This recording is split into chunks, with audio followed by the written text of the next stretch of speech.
capítulo de número 2 do Evangelho segundo João. Quantos encontraram podem dizer bem forte: eu amo a Bíblia. Está escrito assim: e ao terceiro dia fizeram-se umas bodas em Caná da Galileia, e estava ali a mãe de Jesus. E foi também convidado Jesus e os seus discípulos para as bodas. E faltando vinho, a mãe de Jesus lhe disse: não tem vinho. Mas Jesus lhe disse: mulher, que tenho eu contigo, não é chegada ainda a minha hora. Sua mãe disse aos serventes: fazei tudo quanto ele vos disser. Estavam ali postas 6 talhas de pedra para a purificação dos judeus, em cada uma cabiam 2 ou 3 almudes. Disse-lhe Jesus: enchei de água estas talhas, e encheram-nas até em cima. E disse-lhes: tirai agora e levai ao mestre-sala. E levaram. E logo que o mestre-sala provou a água feita em vinho, não sabendo de onde viera, se bem que o sabiam os serventes que tinham tirado a água, chamou o mestre-sala o esposo e disse-lhe: todo homem põe primeiro o vinho bom, e quando já tem bebido bem, então o inferior, mas tu guardaste até agora o bom vinho. Jesus principiou. Repita comigo essa palavra: principiou. Você pode fazer melhor, diga: principiou. Assim os seus sinais em Caná da Galileia, manifestou a sua glória, e os seus discípulos creram nele. Quantos podem dizer amém? Você não vai encontrar neste texto a palavra primícias, mas você vai encontrar a palavra principiou. Por que eu estou dizendo que você não vai encontrar a palavra primícias, mas vai encontrar a palavra principiou? Porque, embora a palavra primícias não esteja no texto, ela tem uma ligação com a palavra principiou, que por sua vez tem sua derivação na palavra princípio, principiar. Está tudo ligado, tudo conectado. A gente comumente fala assim: esse foi o primeiro milagre de Jesus. E foi. Então, na nossa boca, comumente, a gente vai usar a palavra primeiro. João usou a palavra principiou. E todas essas coisas estão ligadas a uma verdade, a um princípio muito poderoso, que é o do começo, que é o do início. Quando nós lembramos a respeito disso, de primícias, principiar, primeiro, é importante que você considere que eu até devo dizer que, de certa maneira, nós nem absorvemos tanto quanto deveríamos este princípio, este conceito. Porque primícias para Deus sempre foi uma coisa muito importante. Primícias sempre foi algo muito ligado ao mundo de Deus. Poucas coisas foram requeridas de forma tão declarada, tão expressa nas Escrituras por Deus para o seu povo, quanto as primícias. Primícias sempre foi uma coisa muito ligada ao mundo de Deus, e uma coisa da qual Deus nunca, jamais aceitou abrir mão. Diga comigo: primícias. Por que primícias são então tão importantes? Porque elas refletem, elas revelam coração, prioridades. Porque elas são aquilo que há de melhor, elas são aquilo que há de mais fresco, mais viçoso. O segredo das primícias está na capacidade que elas têm de demonstrar o que mais está fervendo, ardendo no coração de quem as entrega. Porque depois é depois. Não é que o que vem depois não seja bom, não é que o que vem depois não seja importante, não é que o que vem depois seja descartável, mas o que é primeiro, o que é primícia, tem um valor diferente. Sim ou não? Sim ou não? É o primeiro pedaço de bolo, né? Que sempre dá aquele frio na barriga e o medo de você magoar alguém. Oh, glória a Deus, né? É sobre isso, é sobre essa dedicação inicial, sobre o poder de algo que é dedicado antes de qualquer outra coisa. É sobre essa ótica que eu gostaria que você olhasse para o texto das bodas de Caná. Porque estas são as primícias do ministério de Jesus. Não é a primeira mensagem que eu preguei no ano. Ô irmãozão, não, são as primícias do ministério de Jesus. Se isso não merecer a nossa atenção particular esta manhã, meu Pai, o que mereceria? As primícias do ministério de Jesus estão sendo entregues aqui em João 2. Para quem isso já está claro, diga amém, por favor. Agora compreenda que, segundo Paulo escreveu aos Colossenses no capítulo 1 e no verso 15, ele define Jesus de uma forma muito importante, ele apresenta um aspecto sobre Jesus muito importante. Paulo diz assim: ele é o primogênito de toda criação. Pastor, o que significa ser primogênito de toda a criação? É que Jesus foi o primeiro a ser criado? Não. Jesus não foi criado, ele é eterno. Filho de Deus é eterno, tal qual o Pai é eterno, tal qual o Espírito é eterno. Paulo, quando escreve aos Colossenses para designar esse termo, dizendo ele é o primogênito de toda a criação, significa que toda a criação parte dele. João, no capítulo 1, uma página para trás do texto que lemos, diz assim: ele estava no princípio com Deus. As coisas todas foram feitas a partir dele. É por isso que Paulo diz ele é o primogênito de toda a criação, porque toda a criação parte dele. Ele é o verbo. Quem pode dizer amém esta manhã? Por favor, não tenha pressa, estamos construindo um caminho. Então compreenda o que está acontecendo em João 2. Ele, quem? O primogênito de toda a criação, vai entregar as suas primícias, as primícias do seu ministério, e ele escolhe para isso um casamento. Ele escolhe para isso intervir numa realidade que estava se desenhando para a vida de um casal. E qual é a realidade que estava se desenhando para a vida daquele casal? Grite bem forte: vergonha. Pode fazer melhor, não é sua não, era deles. Diga: vergonha. É isso que Jesus basicamente vai impedir. Constrangimento, a vergonha do casal, que veria todos os seus convidados reclamando, afinal de contas, eles fizeram mal a conta, ou chamaram mais gente do que tinha bebida, ou compraram menos bebida do que tinha gente. Então esse constrangimento, esta vergonha não vão se manifestar devido à intervenção de Jesus. Então, o primogênito de toda a criação está manifestando as primícias do seu ministério, intervindo na vergonha de um casal. Agora, vamos lembrar o que eu acabei de dizer agora, porque o evangelista João disse: ele estava no princípio com Deus. Acorde o seu vizinho e diga para ele: ele estava lá.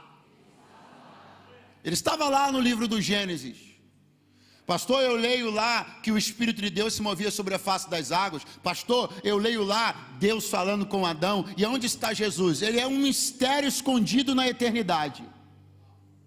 Então, no livro do Gênesis, ele é uma presença incógnita, porque era um mistério escondido na eternidade. Isso é um conceito amplo e profundo, não é objeto da nossa observação para essa manhã, mas o fato é que basta você entender que ele era um mistério oculto na eternidade.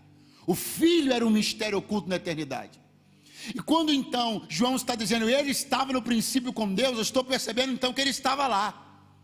Ele estava lá na criação do homem, ele estava lá na queda do homem, ele estava lá no anúncio da salvação e da redenção que viria inclusive a partir dele. Portanto, compreenda que ele estava lá e presenciou que aquele casal, aquele casal criado por Deus, submeteu-se e envolveu-se num episódio de vergonha. E isso não sou eu que estou dizendo, não é para ficar ou para encaixar bem na minha mensagem. Repare que quando Adão e Eva pecam, eles percebem sua nudez e envergonhados, eles vão tecer ou coser aventais de folhas de figueira para tentar tapar aquela vergonha. Então veja, ele, o primogênito de toda a criação, estava lá, vendo a criação que partiu dele, da qual ele é o primogênito, ser envolvida num episódio de vergonha. Aí eu olho para agora o seu ministério terreno, não o ministério do Gênesis, do mistério escondido na eternidade, o ministério encarnado, o ministério público, o ministério dos evangelhos. E ele vai escolher iniciar exatamente como tudo começou lá atrás, com um casal e com vergonha. Mas diferentemente do que aconteceu lá, aqui ele vai entrar antes de que a vergonha se manifeste, e ela não vai se manifestar. Essa é aquela hora que tudo que caminhamos e construímos até aqui começa a ser efetivo para a sua vida e para a sua casa, quando eu lhe digo que vim aqui dizer: não haverá vergonha, porque ele continua sendo o mesmo. O que estava em Gênesis, o que estava em João, está na tua casa, está na minha casa, e ele veio aqui para dizer: não haverá vergonha. Aleluia!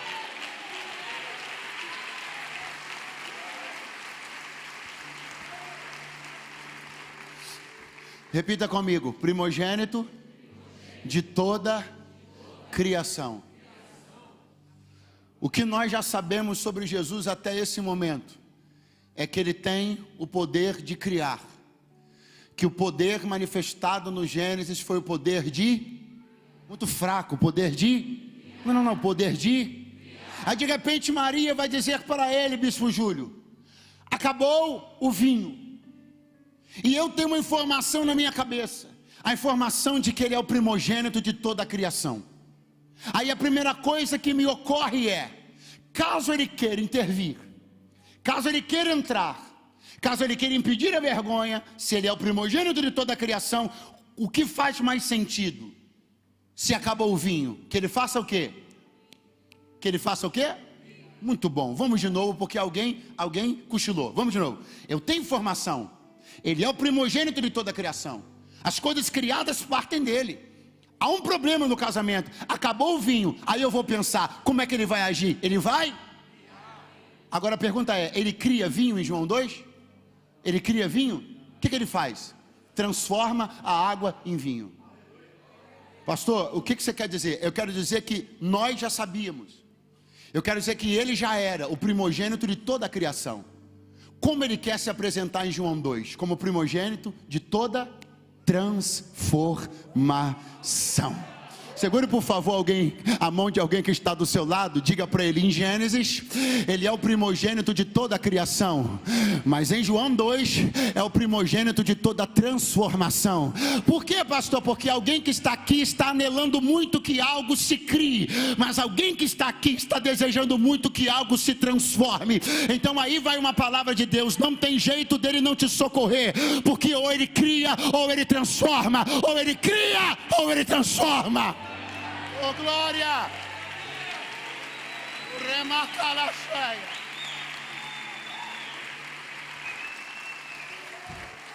Ele me trouxe para dizer: eu tenho a capacidade criativa, tenho a capacidade transformadora. Se é do nada para criar que você precisa, eu tenho. Se você não precisa que seja criado, porque já existe, só precisa que seja transformado, eu transformo também. Eu sou o primogênito da criação e sou o primogênito da transformação. Para quem não tem água, vai chegar água. Para quem tem água, mas não tem vinho, a água será transformada em vinho. Em nome de Jesus, levante a sua mão e receba o que eu vim de Deus aqui liberar: ou criação ou transformação. Uma destas duas coisas ele me trouxe para dizer: eu vou fazer por você, pela sua casa, pelo seu casamento, pelos seus negócios, pelo seu ministério. O socorro vem da minha parte, e em mim você tem absolutamente tudo que precisa. Não precisa bater em nenhuma outra porta, não precisa ir atrás de mais ninguém. A procura terminou, a busca está encerrada. É nele, é nele, é nele, é nele que está toda a resposta. Ai, tchau, recalque.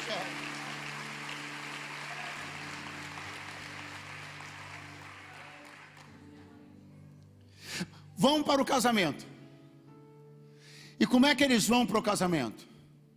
Do jeito que você deveria começar a se mover a partir dessa manhã, dentro de uma atmosfera de expectativa muito particular. Mas sobre o que você está falando, pregador? Estou falando do que João conta que aconteceu bem pouco antes do casamento. Bem pouco antes do casamento, uns discípulos foram apresentar um homem chamado Natanael a Jesus. Quando Natanael vinha andando, Jesus disse assim: está vindo ali um varão israelita em quem não há dolo. Ele assustou, e o Senhor disse: ó, você está assustado porque eu disse isso? Olha, eu vou dizer outra coisa. Eu vi você, antes de Filipe te chamar, eu te vi debaixo da figueira, eu vi você lá. Aí ele ficou mais assustado ainda. Aí Jesus agora não diz apenas para ele, mas diz para todos os que estavam ouvindo ali, para os discípulos. Jesus diz assim: atenção, a partir de agora, vocês vão ver os céus abertos, e os anjos de Deus subindo e descendo sobre a cabeça do Filho do Homem. Fala para umas 3 pessoas, diga: a partir de agora. Aí eu desço o texto e vou para o casamento de Caná. Como é que você acha que os discípulos entraram no casamento de Caná? Assim, ó. Porque tudo muda quando você entra num ambiente tendo ouvido alguma coisa antes de entrar lá. Por que aquele casamento para os discípulos era adrenalina pura? Porque eles tinham ouvido Jesus dizer: a partir de agora. Eu quero que você creia que a partir dessa manhã de domingo, 5 pessoas creram. Quero que você creia que a partir dessa manhã de domingo você não entra mais em nenhum lugar sem a expectativa de que a qualquer momento uma coisa de Deus possa pipocar e acontecer. Eu vim pregar uma mensagem de Deus essa manhã de manhã: aumente as suas expectativas, porque nós não estamos num terreno monótono, nós estamos num terreno onde as surpresas de Deus podem se manifestar a todo e qualquer momento. Essa vida cinza, monótona e sem graça não tem nada a ver com a vida de quem vive pela fé. Eu vou num casamento, no noivado, eu venho na igreja, eu vou no mercado, em qualquer lugar que eu vou, eu estou olhando para cima e estou crendo: a qualquer momento uma coisa de Deus se manifesta aqui. Qualquer momento. Qualquer momento. Aí vamos à forma. Eu não acreditei, quando lendo esse texto, meditando, estudando, estruturando algo para dizer à igreja, eu não acreditei que durante toda a minha vida isso aqui me passou desapercebido. Olhe como começa o texto do milagre das bodas de Caná da Galileia. Olhe como começa o texto do milagre das bodas de Caná da Galileia. Eu vou ler para você de novo. Verso 1. E ao terceiro dia. Vamos repetir junto para ficar. Vamos repetir junto. E ao terceiro dia.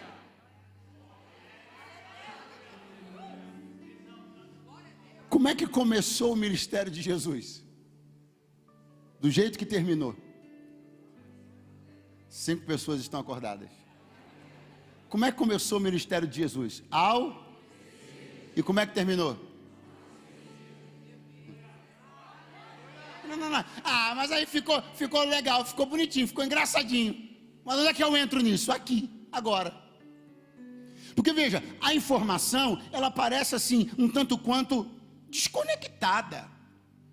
A informação de João parece não fazer muito sentido, afinal de contas, terceiro dia precisa referir-se ou relacionar-se a alguma coisa.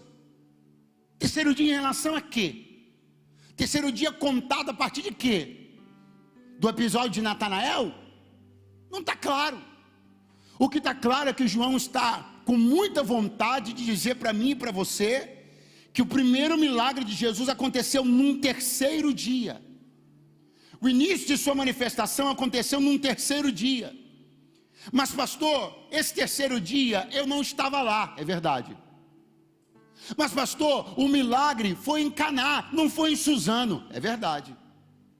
Pastor, mas o milagre foi para aquele casal lá de Caná, não foi para mim, é verdade. Pastor, mas então me explique, esse terceiro dia é sobre mim? Não. Caná é sobre a minha cidade? Não. Esse casal sou eu e meu marido, eu e minha esposa, essa família é minha? Não. Ah, pastor, então por que eu estou olhando para esse texto e ele pode me inspirar? Porque João está dizendo que o que aconteceu lá aconteceu num terceiro dia que tem relação com eles. Mas ainda bem que não houve só um terceiro dia para eles. Houve um terceiro dia para mim. Houve um terceiro dia para você, houve um terceiro dia para nós. O Senhor me trouxe aqui para dizer: não precisa ficar com ciúme do casamento de Caná da Galileia não, porque eu tive um terceiro dia dedicado especialmente para você. Você não estava em Caná, você não estava nesse casamento, essa família não é a sua, esse terceiro dia não é o seu, não o de João 2, não o do início, mas o do final.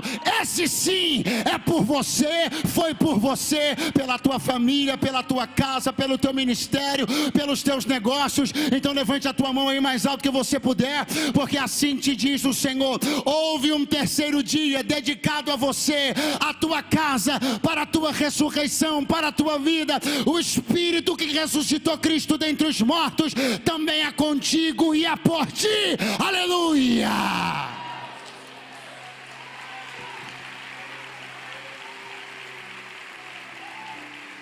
Aleluia.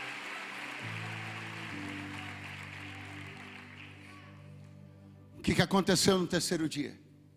João escreve: fizeram-se umas bodas em Caná. Fizeram umas bodas em Caná. Repita bem forte: fizeram. Quem fez alguma coisa bacana, boa nos últimos dias aí? Alguma coisa que você disse: poxa, deu certo, ficou bacana esse negócio aí. Quem fez? Alguma coisa? Vou aumentar o prazo, na última semana. No ano 2022. É tão gostoso quando a gente faz uma coisa boa, né? A gente faz uma coisa bem feita. A gente olha e diz: rapaz, ficou bom esse negócio. Fazer é uma faculdade que Deus nos presenteou. A gente faz um serviço bem feito, faz uma comida gostosa. Aleluia. Estou até fome. A gente faz coisas bem feitas, coisas que a gente disse ficaram boas, coisas que alguém disse: cara, ficou bom. Fazer é um presente. Deus nos deu essa capacidade de realizar, de fazer. E João está dizendo: fizeram umas bodas. E eu entendo, João está dizendo que fizeram o quê? Fizeram um convite. Não tinha impressora, alguém de caligrafia bonita escreveu. Fizeram umas bodas. Fizeram o quê? Adornos, arranjos, arranjaram flores, colocaram, fizeram. Alguém teceu o tapete que foi estendido para a noiva entrar. Fizeram. Alguém foi levar os convites para os convidados. Fizeram. Fazer é bom. Fazer é uma faculdade que Deus nos deu, sim. Fazer nos traz alegria, sim.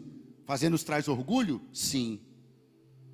Mas você já deve ter reparado uma coisa: que enquanto o verbo fazer estava manifestado no texto, Jesus permanecia como um convidado qualquer. Quando foi que ele apareceu? Quando surgiu o verbo faltou, acabou.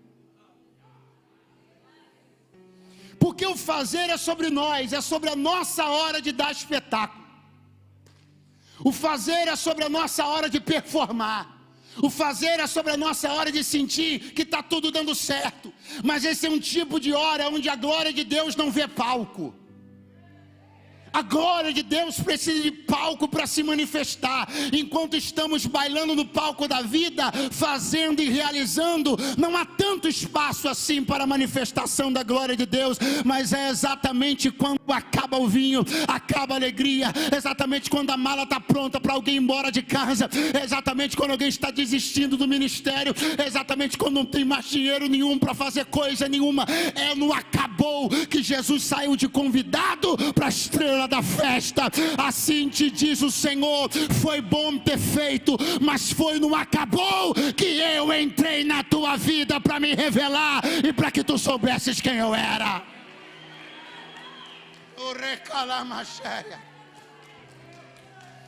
Eu quero dizer a você na manhã desse dia: o que acabou abriu a porta para a entrada de um Deus que você não conhecia.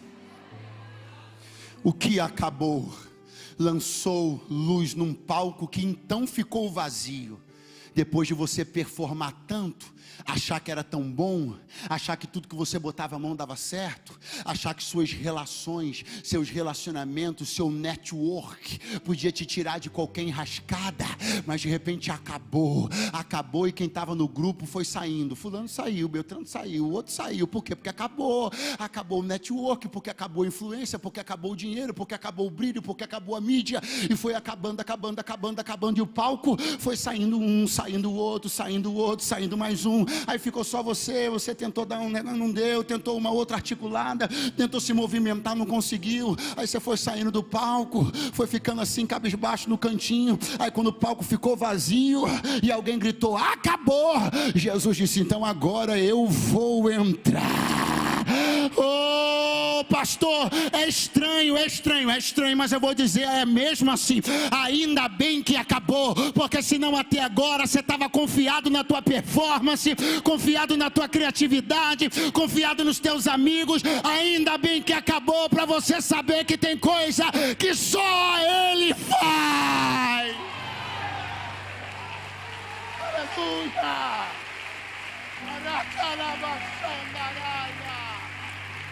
Tira 5 segundos para botar glória a Deus no meio da palma, misturar a palma com aleluia. Oh, ainda bem que acabou.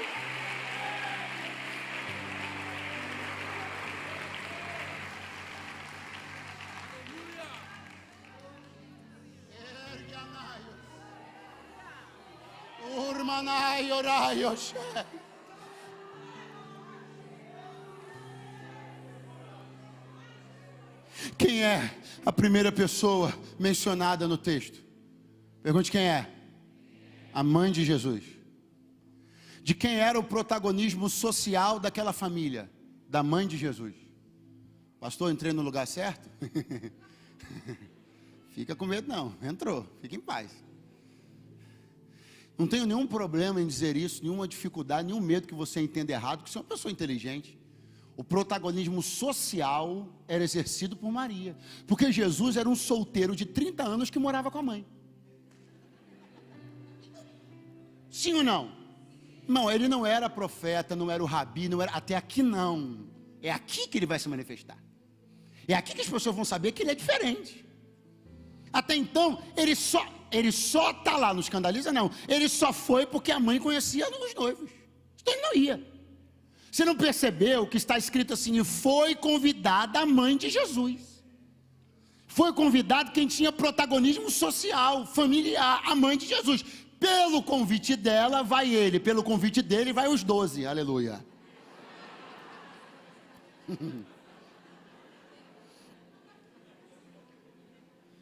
Pastor, o que você quer dizer? O que eu quero dizer é que se não fosse por Maria, Jesus não teria sido convidado para esse casamento, porque seu ministério não tinha sido ainda explicitado. E isso aqui nos ensina uma lição grandiosa, porque ele só foi porque ela foi. Por quê? Porque se não fosse ela, eles talvez não conhecessem ele. E pensando que ele era uma pessoa qualquer, não teriam convidado, mas como conheciam ela, ele acabou indo por causa dela. Aí, pastor, mas aonde eu entro nisso? Aqui. Porque tem pessoas que não conhecem ele, mas conhecem você. Não sabem nem quem ele é, mas conhecem você. E quando chamam você, adivinha quem você leva?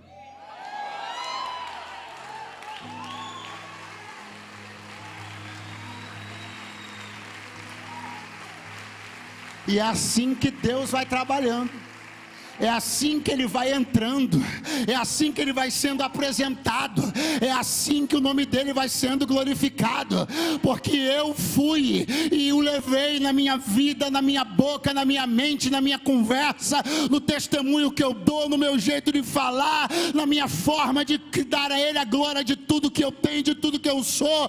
As pessoas não sabem quem ele é, até acham que é um personagem qualquer, um profeta qualquer, histórico qualquer, mas quando eu vou, eu levo ele. Quando eu abro a boca, as pessoas olham e dizem, então, esse aí que ele trouxe é diferente mesmo, porque acabou e ele transformou, acabou e ele fez. Quando você vai, você leva ele.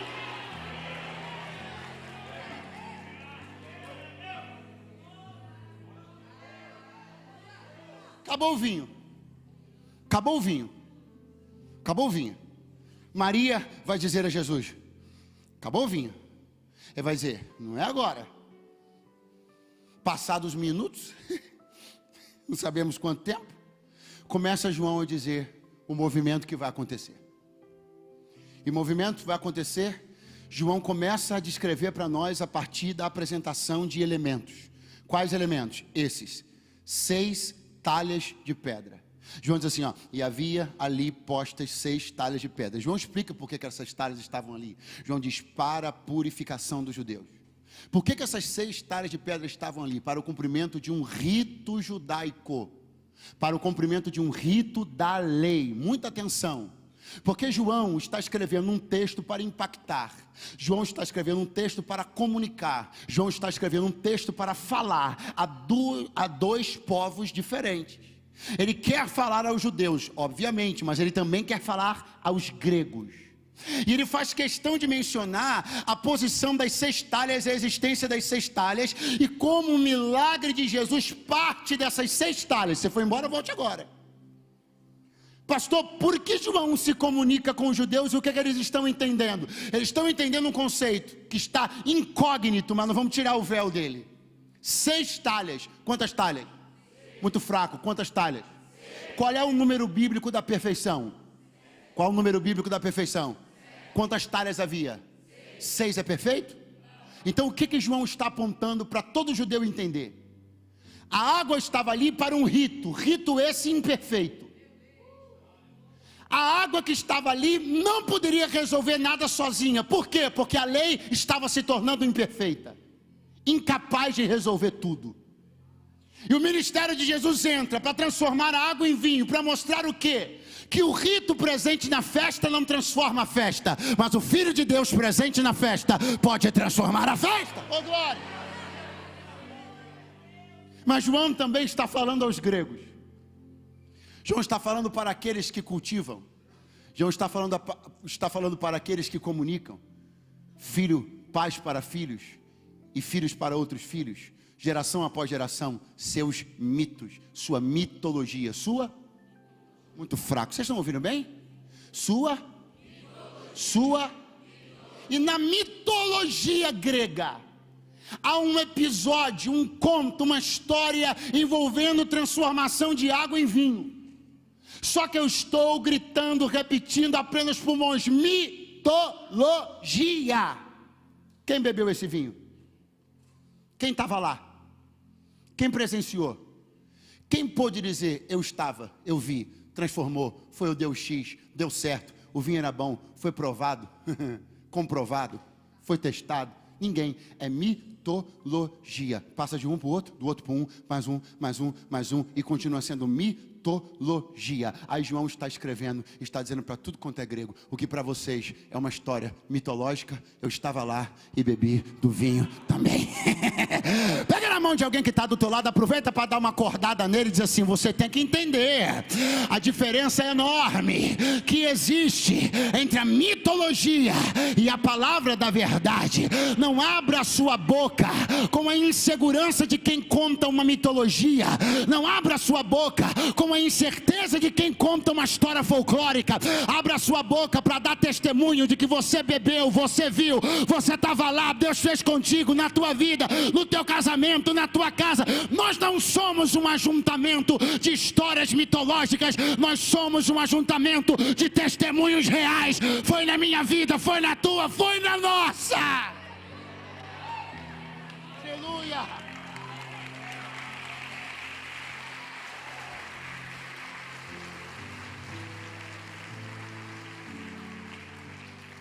O que é mitológico para vocês, gregos, para nós foi verdade. O que vocês contam nas suas rodas, em torno das fogueiras, para alimentar seus sonhos, para nós é verdade. O que vocês usam como instrumento de cativação para as novas gerações, tentando fazer com que elas acreditem que os seus deuses podem fazer isso ou aquilo, para nós é verdade.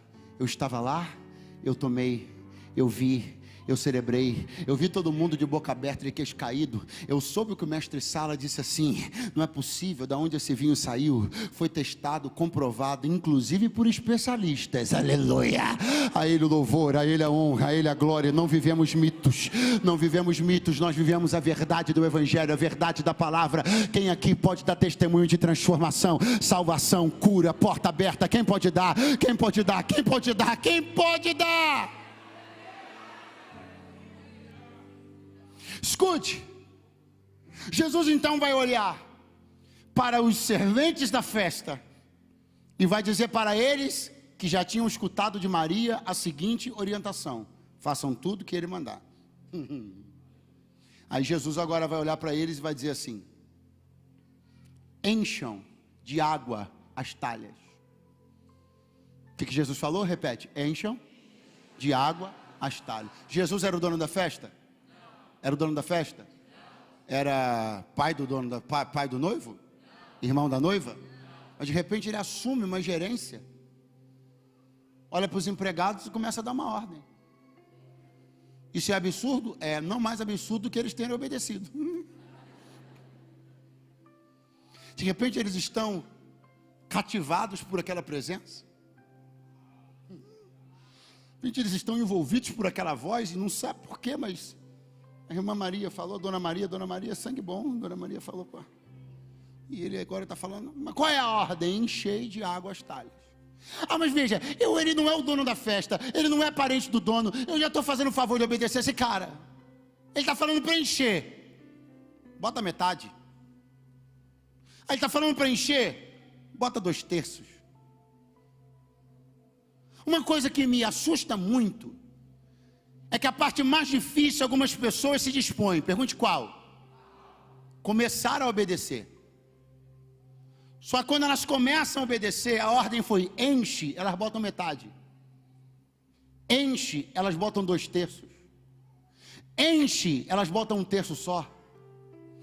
Se começar a se mover em obediência é a parte mais difícil, sair da inércia para começar a se mover em obediência, então pelo amor de Deus, não cumpra a ordem pela metade. Eu estou olhando os serventes do casamento e de repente João escreve assim: e eles encheram até em cima, encheram até a boca. Pastor, o que você está querendo dizer? Algo muito simples.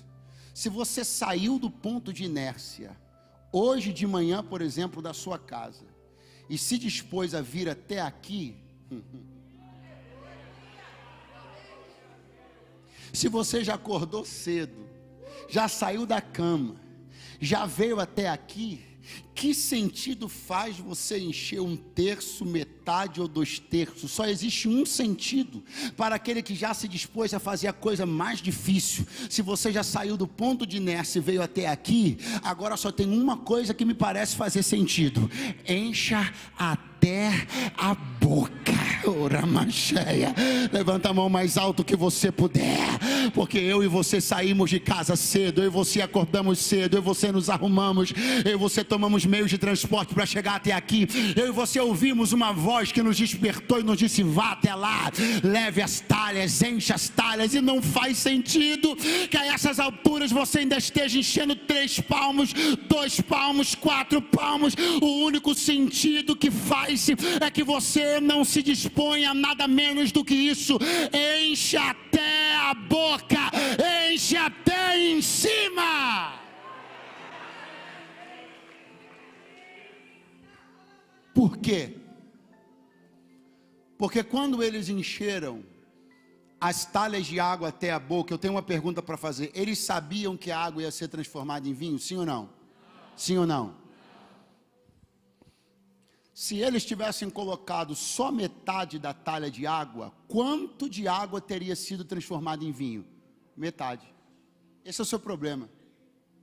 É que Deus te manda fazer uma coisa e você não entende que o emprego, o tamanho da energia que você empregar nisso, ela volta para você. Não, vou tentar de novo. Se eles só tivessem colocado 4 dedos de água naquela talha, quanto de água teria se transformado em vinho? Mas como eles encheram, quanto de água se transformou em vinho? Tudo. Não fica triste não, mas a sua preguiça resultará em resultado negativo para você mesmo. A sua indisposição de fazer as coisas para Deus resultará negativamente para você mesmo. Mas eles não sabiam que aquele tanto de água ia ser o tanto de vinho, o tanto de entrega é o tanto de resultado. Não se acomode, não se mostre preguiçoso, porque quando Deus te manda encher algo, é porque o tanto daquilo reverter-se-á para você. Se metade vai ser metade, se um terço, mas se encher, é isso que volta para você. Oh, glória! Agora eu olho para Jesus e eu vejo uma coisa, eu vejo Jesus olhando para eles e dizendo, enchei. O que Jesus falou? Aí eu vejo agora Jesus olhando para eles de novo, depois das talhas cheias, e dizendo, tirai. Para quem Jesus disse, enchei? Para eles. E para quem Jesus diz, tirai? Para os mesmos. Quem foi que tirou? Quem encheu? Quem foi o primeiro a ver a cor do vinho? Quem encheu? Jesus não chamou o noivo que não participou do encher para dar a ele o benefício do tirar.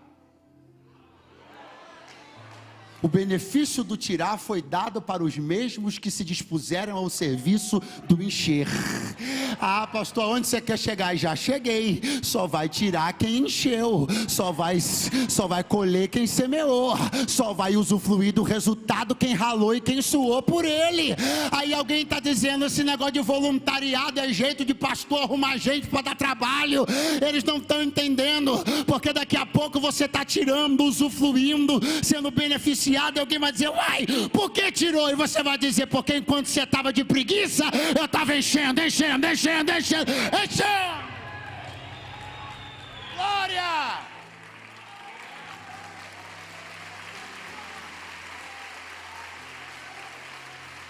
Meu irmão, não se engane não. O reino de Deus é um reino de leis muito específicas e muito rígidas. Tudo que o homem semear, isso vai colher. Não pense você que quem está tirando o vinho agora não foi o mesmo que encheu de água. Não pense você que quem está se beneficiando de algo agora não é exatamente a mesma pessoa que suou a camisa lá atrás. Porque o reino de Deus é um reino de justiça. Jesus não mandou tirar ninguém senão aqueles a quem ele mandou encher. Trabalhou, usufrui. Acreditou, tira. Teve a capacidade de depositar, então saca. E eu encerro dizendo para você que agora Jesus vai pegar a água transformada em vinho, vai olhar melhor, os servos vão pegar, Jesus vai dizer, tirai e levai ao mestre-sala.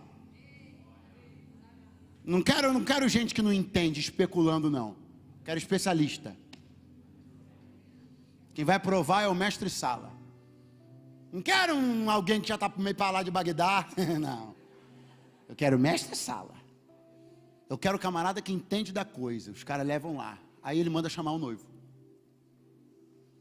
O noivo. E ele começa falando com o noivo de um jeito que eu preciso que você creia nesses minutos finais que isso vai acontecer na sua vida.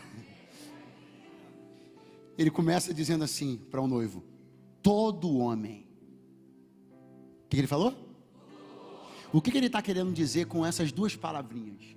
Há um jeito convencional de se fazer as coisas. Há uma forma que eu venho vendo a minha vida inteira todo mundo fazer. Todo mundo age assim. Há uma regra, uma cartilha, um protocolo. Todo homem. O que me estranha é que todo homem age deste jeito, mas tu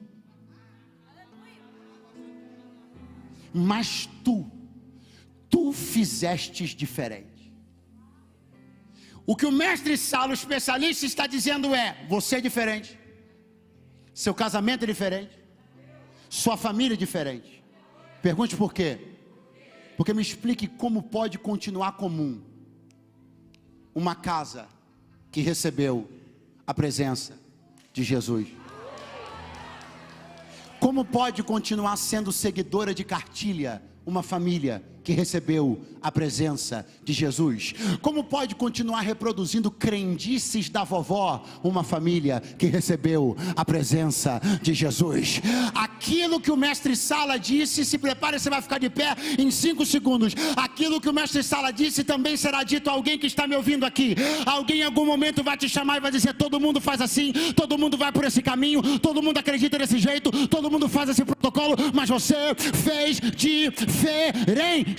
Pastor, eu quero fazer como todo mundo está fazendo, então vai colher o resultado que todo mundo está colhendo. Mas se eu vim pregar a quem tem coragem de fazer o que ninguém está fazendo para colher o que ninguém está colhendo, então dá um pulo do teu lugar agora e fica de pé, porque nós somos diferentes.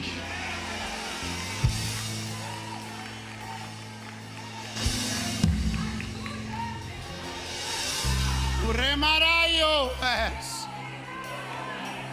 Nakaya kana kantara mashe Torabara kala shandara makalaba Urabara bara kandara yosorio koyahara kantarai.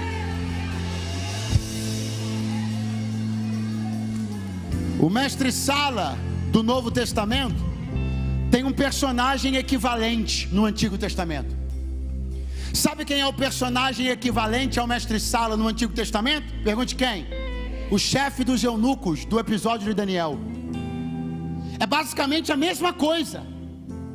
Daniel quer fazer uma coisa que todo mundo não faz. E quando termina, o chefe dos eunucos, que é o equivalente do mestre Sala, vai ver que Daniel, tendo feito o que ninguém fazia, alcançou um resultado que ninguém alcançava. Eu não sei se você é um Daniel. Eu não sei se você é um noivo de João 2. O que eu sei é que está chegando a hora. Está chegando a hora. Já até chegou a hora já, banda. Aleluia. Está chegando a hora. Está chegando a hora que alguém vai olhar para você com uma cara assim, uma cara meio assim, uma cara, e vai dizer: todo homem, todo profissional, toda mulher, todo filho, todo pai, todo empreendedor, todo empresário, todo mundo faz assim, vai por esse caminho. A lógica é essa, o sistema é esse, o protocolo é esse, mas você aponta o dedinho para alguém e diga: mas você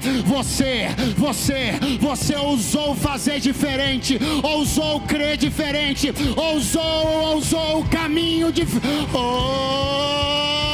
aleluia, aleluia.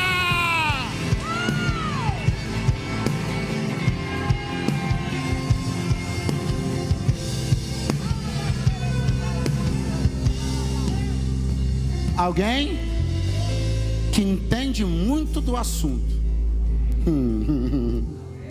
Alguém que entende muito do assunto está para te chamar. 5 pessoas ainda estão aqui. Vou tentar de novo. Alguém que entende muito do assunto está para te chamar num tempo próximo da tua vida, te olhar com uma cara muito estranha, como se fosse um ET. Aleluia. E te dizer: rapaz, todo mundo faz assim, todo mundo faz assim, todo mundo faz assim, todo mundo crê assim, todo mundo paga assim, todo mundo engana assim, todo mundo vai por ali, todo mundo bajula fulano, todo mundo bajula ciclano, todo mundo é desse jeito, com todo mundo é dessa forma, mais você, mais você, mais você, mais você, mais você, mais você, mais você, mais você, mais você, mais você, mais você. Aí você vai dizer: eu só fui diferente porque aquele que não é comum entrou na minha vida, entrou na minha vida.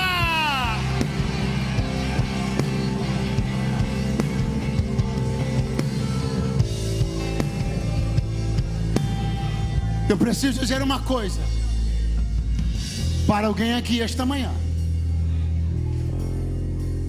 é criação, ele cria.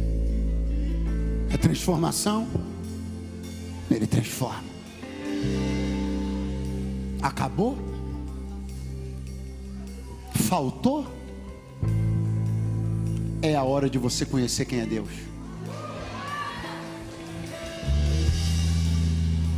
que ele fez em João 2, ele pode fazer na sua casa. O que ele fez em João 2, ele pode fazer no teu coração. Você não precisa sair daqui tentando continuar reproduzindo as mesmas receitas que se mostraram ineficientes até agora. Ele me trouxe para dizer: provai e vede que o Senhor é bom. No mundo onde as pessoas cada vez mais correm por si, corra para Deus. Corra na direção dele, no altar da comunhão com ele, porque ele tem vida, tem saúde, tem prosperidade, tem paz para você e para a tua casa. Pastor, eu quero que o que aconteceu em João 2 aconteça comigo. Pastor, eu reconheço que enquanto estava dando tudo certo, eu não consegui enxergar Deus, mas algumas coisas deram muito errado, e eu estou entendendo que é agora que eu preciso descobrir quem é Deus na minha vida. Pastor, eu não vou esperar nem mais um dia, é hoje, aqui e agora que eu me rendo a Jesus Cristo, faço uma aliança verdadeira com Ele e quero a bênção dele sobre a minha vida e sobre a minha casa. Eu sou esta pessoa que quer isso. Você é esta pessoa que quer isso? Então rapidamente me dê um sinal com a sua mão agora, e já pode sair do seu lugar e vir aqui no altar, porque Jesus está chamando você para uma aliança. Uma pessoa me dá o sinal aqui, venha, venha, venha, em nome de Jesus. Onde você estiver, se estiver na galeria, eu espero você. É só me dar um sinal. Tem transformação para a tua casa também, tem transformação para a sua vida também. Tem chegando uma segunda pessoa, uma terceira, uma quarta e uma quinta. Oh, glória seja dada ao nome daquele que faz, daquele que move, daquele que é, daquele que tem todo o poder. Aleluia, aleluia, aleluia.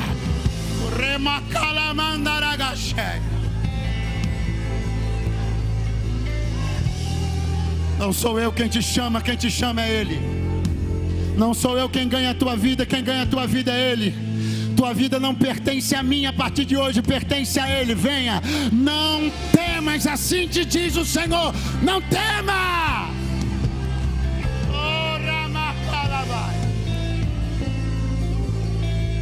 Seja bem-vindo, Deus te abençoe. Pastor, um dia Deus entrou na minha casa. Um dia eu vivi tudo que vocês estão pregando, mas aconteceram coisas e eu me afastei de Jesus. Tomei decisões erradas, caminhos errados. Tem um tempo que eu tento voltar e não consigo. Eu quero, mas não consigo. Toda a algema, todo grilhão dos teus pés e das tuas mãos, eu declaro que caia por terra agora em nome de Jesus. Você está livre para ocupar o lugar que é teu como filho na casa do Pai. Se você está afastado de Jesus e da igreja e quer voltar para a presença de Deus hoje aqui, me dê um sinal com a sua mão onde você estiver agora. Chacoalha que eu quero te ver. Onde está o primeiro filho que quer voltar para casa? Você quer voltar para casa? É isso, querida? É isso? É isso? Você também aqui. Vem aqui para nós orarmos por você. Cadê mais um que quer voltar para casa? Chacoalha a mão, eu quero ver você. Aonde está você? Sai do teu lugar e vem, vem, vem, vem, vem. Vem voltar para casa. Deus te abençoe, seja bem-vindo de volta. Bispo Júlio, por favor.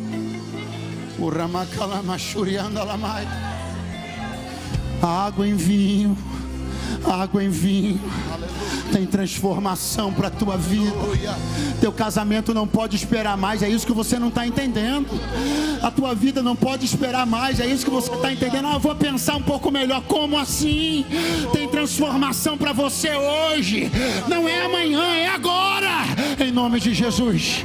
Em nome de Jesus. Está faltando você. Eu sinto no meu espírito que está faltando você. Igreja, redobra a oração. É agora. É agora. É agora que Deus trabalha. Sai do teu lugar, venha. Venha, é agora que Deus move. Sai do teu lugar, venha. Já está chegando. Já está chegando. Já está chegando. É agora que Deus move.